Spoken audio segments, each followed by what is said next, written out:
Kamusta mga master? Welcome sa Anime Cap Tagalog. Ang anime recap natin ngayon ay pinamagatang Thermae Novi. Kaya ano pa ang hinihintay nyo? Mag-relax at manood para ang buhay ay hayahay. Simulan na natin. Lalaking nagmula sa year 128 ay aksidenteng napadpad sa panahon ngayon sa Japan. Si Lucius ay isang maliit na mahinang batang lalaki na patuloy na binubuli ng ilang malalaking lalaki. Isang gabi, dinala ng kanyang lolong si Cassius, si Lucius sa banyo. Dumating si Titus, isa sa mga bully at sinimulang asarin si Lucius. Kaya, lumusong si Lucius para hindi siya pansinin. Kapag siya ay bumalik muli, siya ay lumabas sa isang lugar na tiyak hindi Roma. Bumalik siya sa loob at bumalik muli sa banyo. Doon, magiliw na pinag-uusapan ng kanyang lolo ang mga dakilang impluwensyang kultural na mayroon ang mga paliguan ng Roma. Pagkaraan ng ilang sandali ay umalis si Cassius saglit kaya sinira muli ni Titus ang magandang sandali, na tinawag ang mga paliguan na isang hangal na lugar. Personal itong tinanggap ni Lucius dahil ang kanyang ama at lolo ang buong buhay nilang itinayo ang paliguan na ito. Kinalaban niya si Titus, na sinasabing magiging isang mahusay na arkitekto ng bathhouse. Narinig ito ni Cassius at isa siyang proud na lolo. Nang marinig ang mga salita ni Lucius, nag-alinlangan si Titus at binugbog siya. Nang maglaon, binigyan ni Cassius si Lucius ng kanyang basbas at sinabihan siyang gumawa ng mga paliguan na maaaring maghugas ng lahat ng galit mula sa mundong ito. Lumipas ang maraming taon at pumanaw na si Cassius. Lumaki na rin si Lucius na isang malakas at gwapong lalaki. At siya ay naging isang arkitekto, pinag-aaralan ito sa Athens. Ngayon ay plano niyang magdisenyo ng mga bathhouse sa Roma. Lumaki na rin si Titus, naging butcher, nag-asawa at may anak pa siya ngayon. Binabati niya si Lucius sa pagsunod sa kanyang mga pangarap. Humingi rin ng tawad si Titus kay Lucius sa panunukso sa kanya noong bata pa sila. Ngayon, na-appreciate niya ang mga bathhouse. Si Lucius ay nagdidisenyo ng isang bathhouse na isang pagpupugay sa nakaraang panahon ng Roma. Pero, sabi ng superior niya, masyadong outdated ang mga designs. Mula nang si Hadrian ay naging emperador, ang Roma ay pumasok sa isang maunlad na panahon ng kapayapaan kung saan ang lahat ng mga arkitekto ay nakikipagkumpetensya upang lumikha ng mas bago at mas sariwang mga disenyo. Si Lucius ay labis na nagalit dahil hindi niya na mabigyan ng oras ang kanyang asawa, si Livia, upang tapusin ang mga disenyo. Upang pasayahin siya, ang kanyang childhood friend na si Marcus, dinala siya ni Marcus sa isang bathhouse. Nagsimulang mag-overthink si Lucius tungkol sa isang bago at makabagong disenyo na makakakuha ng atensyon ng mga tao. Bumaba siya para tingnan ang drain ng bathhouse ngunit hinihila siya ng malakas na agos. Si Lucius ay dumaan sa trippy na paglalakbay sa cosmos at sa wakas ay nakarating sa modernong Japan. Dahil ang banyo ay medyo maliit kaysa sa kung ano ang nakasanayan niya, naisip ni Lucius na ito ang seksyon ng mga alipin. Pero, namangha siya sa kakaiba at kakaibang produkto na tila ginagamit nila dito sa baba. Pagpunta niya sa locker, mas nabigla siya sa mga bulletin board, malaking salamin, at bentilador na maaaring lumikha ng hangin mula sa wala. Naniniwala pa rin si Lucius na ang mga taong ito ay mga alipin ng imperyo ng Roma. Siya ay lumabas at agad na inatake ng polusyon. Pagbalik sa loob, pinainom siya ng isa sa mga Hapones ng matamis na gatas. Napakaganda nito, binasa ni Lucius ang sarili. Bigla siyang nawala ng malay at nagising pabalik sa ancient Rome. Sa tingin niya ay nakakita siya ng isang panaginip, ngunit ang bote ng juice ay nasa kanya pa rin, na nagpapatunay na siya ay talagang pumunta sa ibang lugar. Makalipas ang ilang sandali, kinuha ni Lucius ang lahat ng nakita niya bilang inspirasyon at muling ginawa ito sa isang Romanong bathhouse. Mga bulletin board, isang higanteng pagpipinta, mga inuming gatas na naayos na may prutas. Gusto ng lahat ang bagong paliguan. Nagiging sikat si Lucius sa magdamag. Pero, hindi pa rin siya kontento dahil naniniwala siyang mas kaya niyang gawin. Biglang sinabi sa kanya ni Marcus na may mga taong nakakita ng malaking butas sa naunang paliguan, ang isa kung saan nahulog si Lucius. Dahil ito ay mapanganib, ang butas ay natatakpan. Nagkaroon ng problema si Lucius sa bahay. Hindi niya binibigyan ng sapat na oras ang kanyang asawa para sa pag-ibig. Isang araw, ipinatawag siya ng isang matanda at may sakit na konsul, na nagngangalang Lepidus sa labas ng Roma. Malamang napapatayin siya ng asawa ni Lucius, ngunit ito ay isang tawag mula mismo sa konsul. Kaya, pumunta si Lucius. Si Lepidus ay nakatira malapit sa Mount Vesuvius, at gusto niya ng panlabas na paliguan na may tanawin ng bundok na iyon. Sinabi niya na ito ang kanyang huling hiling bago mamatay. Gulat na gulat si Lucius dahil wala pang outdoor bathhouse.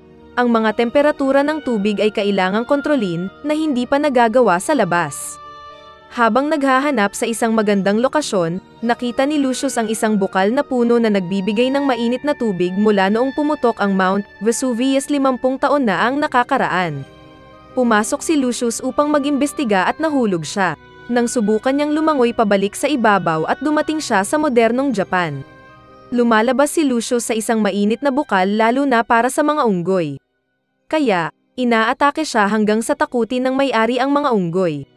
Masaya si Lucius na nakarating na siya dito kaya mas marami pa siyang ideyang plagiarist mula sa mga kakaibang taong ito.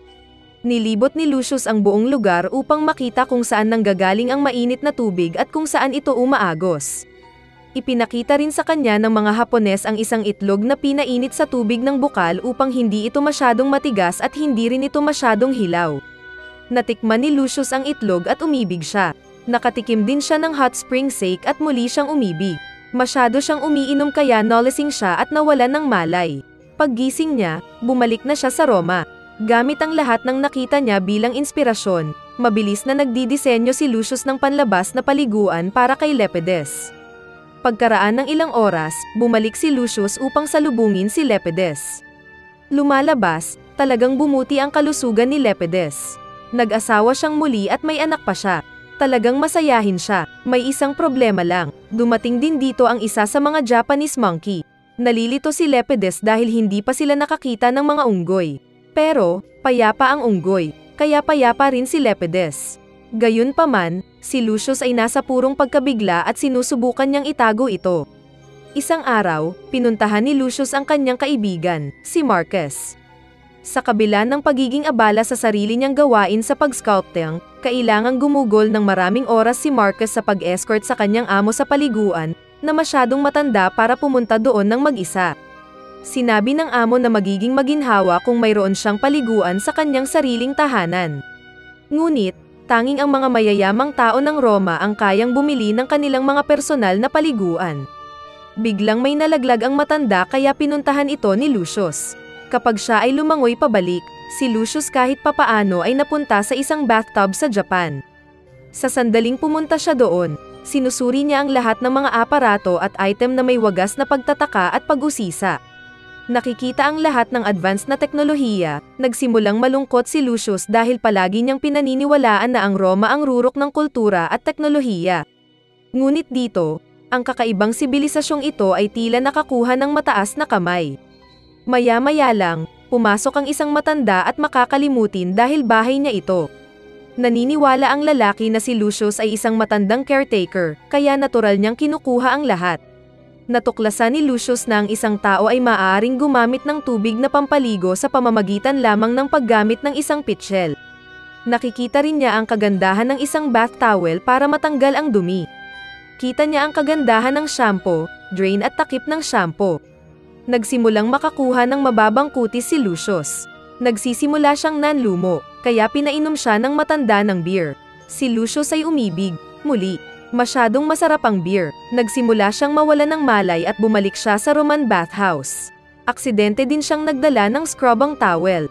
Gamit ang lahat ng natutunan niya, gumawa si Lucius ng personal na paliguan para sa amo ni Marcus. Katulad ng nakita niya sa kabilang mundo. Kapag nakita ng isang opisyal ng gobyerno ang bagong imbensyon na ito, well, siya ay nasa purong pagkabigla. Kaya, agad niyang ipinaalam kay Emperor Hadrian.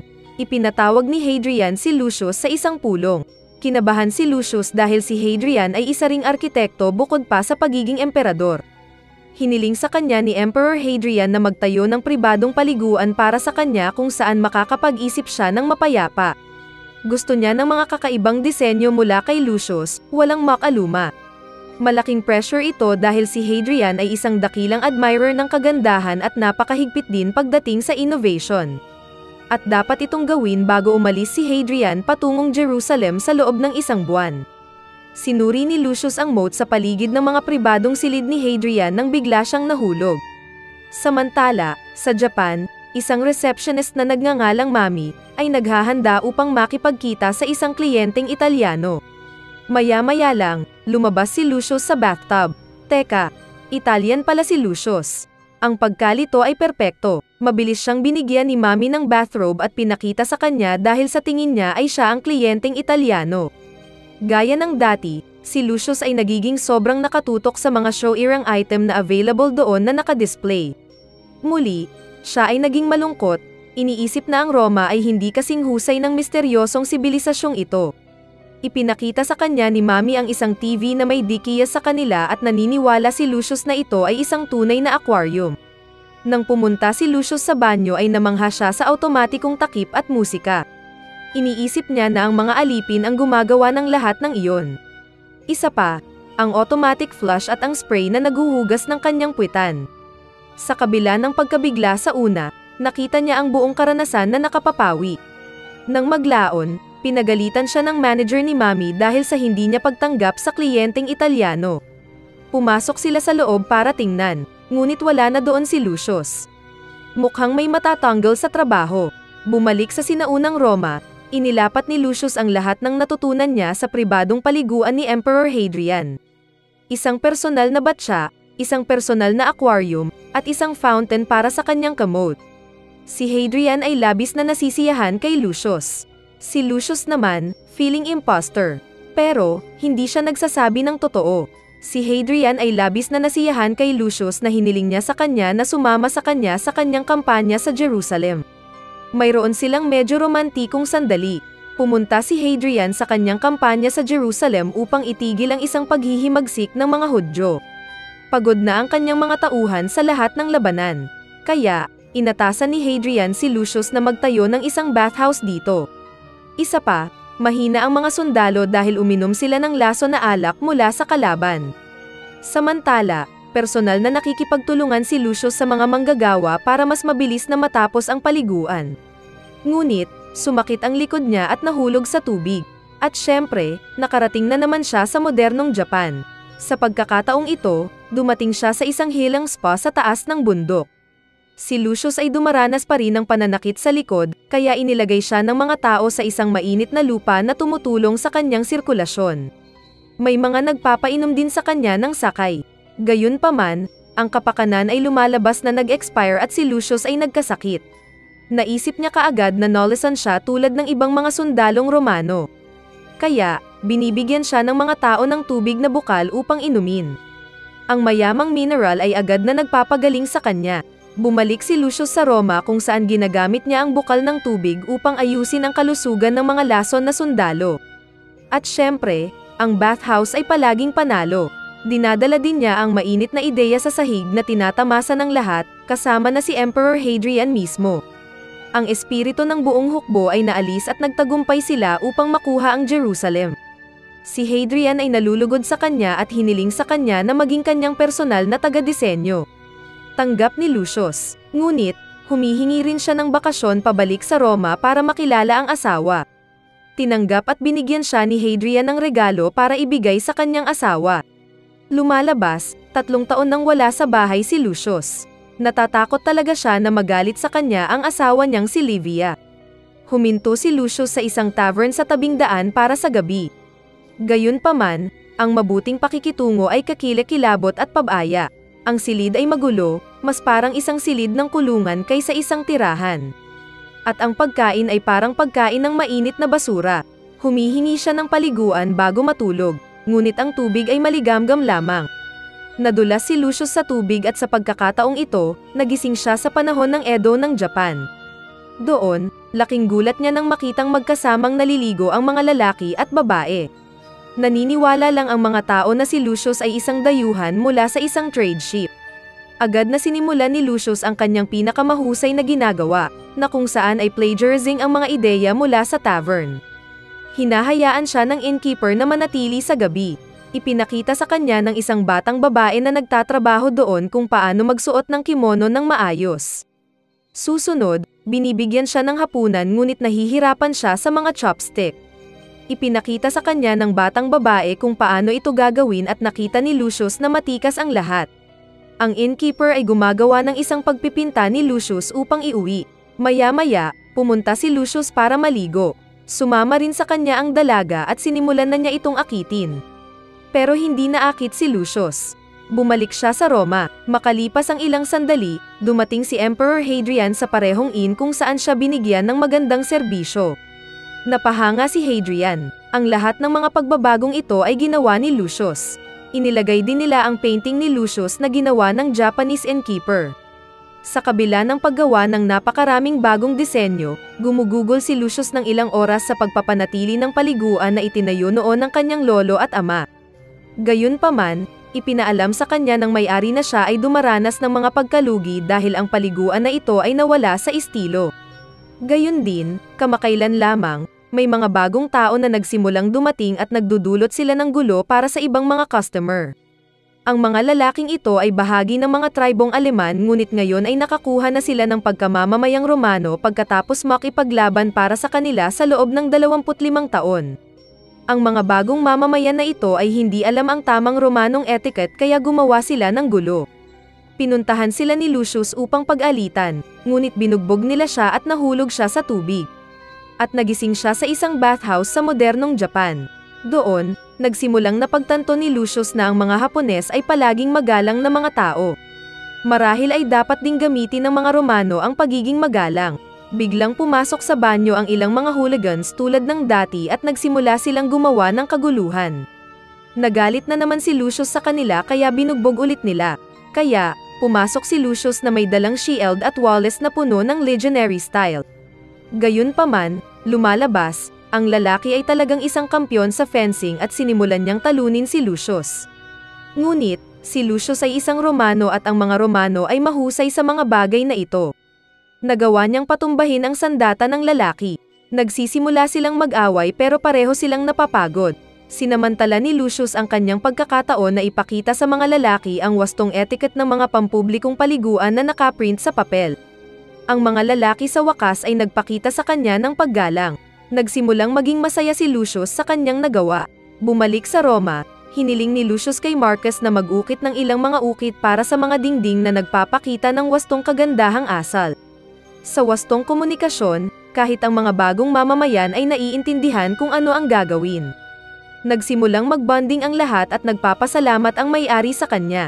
Nang maglaon, hiniling ni Marcus kay Lucius na gumawa ng trabaho para sa isang mayamang tao.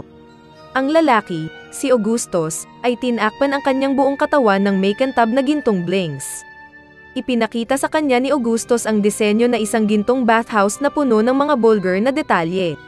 Gayon din, hiniling ni Augustus kay Marcus na mag-ukit ng isang diyosa na may malalaking suso. Si Lucius ay nasaktan sa buong ideya at umalis siya. Ngunit, nadapa siya at nahulog sa tubig. Samantala, sa Japan, isang mayamang matandang lalaki ang humiling sa isang batang arkitekto na nagngangalang Yoshida na magtayo ng isang Romanong istilong paliguan na puno ng mga bulgar na detalye. Ipinakita niya ang kanyang ginintoang bathtub at hubad na diyosa. Nasasaktan din si Yoshida sa buong ideya. Sa sandaling iyon, dumating si Lucius mula sa lawa ng Koi. Nakikita niya ang mga disenyo at gumawa ng sarili niyang mga pagbabago para kay Yoshida. Nang makita ni Lucius ang mga hubad na diyosa, tama siyang nasaktan. Kaya, ipinapakita niya ang kanyang sariling mga pagpapabuti. Sa kabila ng kanilang hadlang sa wika, ipinakita ni Lucius kay Yoshida kung paano ito ginawa. Si Yoshida ay talagang nagsisimulang tamasahin ang buong proseso ng pag-aaral. Na-offend si Lucius nang makita niya ang hindi kinakailangang golden bathtub. Ngunit, ipinakita sa kanya ni Yoshida na hindi niya ito sariling pinili. Isang mayamang matandang lalaki ang nagpagawa sa kanya nito. Si Lucius ay nagsimulang makipag-ugnay sa kanya pagkatapos nito. Kaya, nagpasya silang gawing muli ang bathtub na may rebulto ni Diana. Sa ganoong paraan, magmumukha itong klase sa halip na taki. Nang umalis si Yoshida saglit, nawala si Lucius. Nilikha ni Yoshida ang bathhouse kasama ang lahat ng payo at ito ay isang malaking tagumpay. Samantala, sa Roma, nagbubukas din ang Augustus Bathhouse. Sa tanawin ng buwan at ng diyosa, ito ay isang malaking tagumpay din. Pagkaraan ng ilang sandali, si Emperor Hadrian ay nagpatibay ng isang anak na lalaki at ginawa siyang tagapagmana. Sa sambahayan ni Lucius, sinisikap ng kanyang asawang si Livia na kumbinsihin siya na makipagtalik sa kanya dahil gusto niyang magkaroon ng anak. Ngunit sa sandaling iyon, inutusan siya ng mga tauhan ni Hadrian na pumunta kaagad sa ibang bayan. Galit na galit si Livia dahil ipinangako ni Lucius na gugulin siya nitong bakasyon. Iniwan siya nito at bumalik sa bahay ng kanyang magulang. Pumunta si Lucius sa palasyo ni Hadrian kung saan laking gulat niya nang makita ang isang lalaking walang kahihiyang hinahalikan ang isang babae sa publiko. Sa loob ng palasyo, tumanda na si Hadrian at hindi maganda ang lagay niya sa kalusugan. Ipinakilala siya ni Hadrian sa kanyang ampon na si Ilias. Si Ilias pala ang walang hiyang lalaking nakita ni Lucius kanina.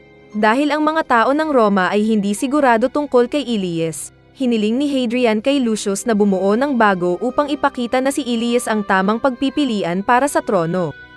Hindi inaakala ni Lucius na si Ilias ay angkop na maging susunod na emperador. Ngunit, nirerespeto niya si Hadrian, kaya ginagawa niya ito para dito. Pumunta si Lucius sa sikat na Trajan bathhouse para mag-isip ng kung ano. Doon, naglalaro ang ilang mga bata at lahat ay napapagod sa kanilang palagiang raket. Kung ang isang paliguan para sa mga lalaki at mga bata ay maaaring gawin, kung gayon iyon ay makakakuha ng pabor ng lahat. Biglang itinulak siya ng isang bata sa tubig at nagising si Lucius sa isang water park. Siya ay agad na sinalubong sa mga slide ng tubig at ang kanilang kahanga-hangang. Sa isa pang gusali, nakikita niya ang mga bata na naglalaro sa isang artipisyal na agos. Sa isang massage chair, nalulugod siya sa mga masahe. Bumaba siya sa water slide at agad siyang nag-enjoy. Nang bumalik si Lucius sa Roma, ipinasok niya ang mga disenyo. Inatasan ni Hadrian ang mga konstruksyon na nagsasabing ito ay regalo sa mga tao mula sa bagong emperador na si Ilias. Ang lahat ng ito ay upang makuha ang pabor ng mga Romano. Gayunpaman, ang mga tao ay nagsimulang mag-away kung sino ang mauunang mauna. At lubusan nilang binabalewala ang mga bata. Ngunit pagkatapos, kinuha ni Ilias ang utos at sinabihan ang mga lalaki na pumunta sa isang maayos na paraan. Si Lucius ay kawili-wiling nagulat nang makita ang kalidad ng pamumuno sa kanya. Samantala, ang mga senador ay galit na si Hadrian ay hindi nakatuon sa pagpapalawak ng mga hangganan ng Roma. At ang bagong tagapagmana, si Ilias ay nakakuha ng pabor ng publiko dahil sa bagong paliguan. Kaya, nagpasya silang alisin si Lucius mula sa Roma. Samantala, si Lucius ay nakaupong nanlulumo dahil sa kung paano siya iniwan ng kanyang asawa. Nakatanggap siya ng mensahe mula sa Senado na naguutos sa kanya na pumunta sa isang partikular na liblib na lugar upang mag-scout ng mga lokasyon para sa hot spring. Upang mapabuti ang kalusugan ni Emperor Hadrian. Ang site ay kilala para sa mga tulisan, ngunit si Lucius ay pumupunta pa rin para sa kapakanan ng kanyang emperador. Gaya ng inaasahan, pinigilan siya ng isang grupo ng mga bandido. Gayunpaman, matagal nang hindi naliligo ang mga bandido kaya talagang mabaho talaga sila. Sinabi ni Lucius na ang mga bandido ay may kayamanan sa kanilang lugar at ipinakita sa kanila ang mga hot spring na makikita doon. Iniisip ng mga tulisan na may mga kayamanan talaga, kaya, tinutulungan nila siya sa paglipat ng mga bato sa paligid. Ipinakita sa kanila ni Lucius ang kagandahan ng isang mainit na paliguan at ang lahat ng mga bandido ay talagang nagsimulang tangkilikin ito.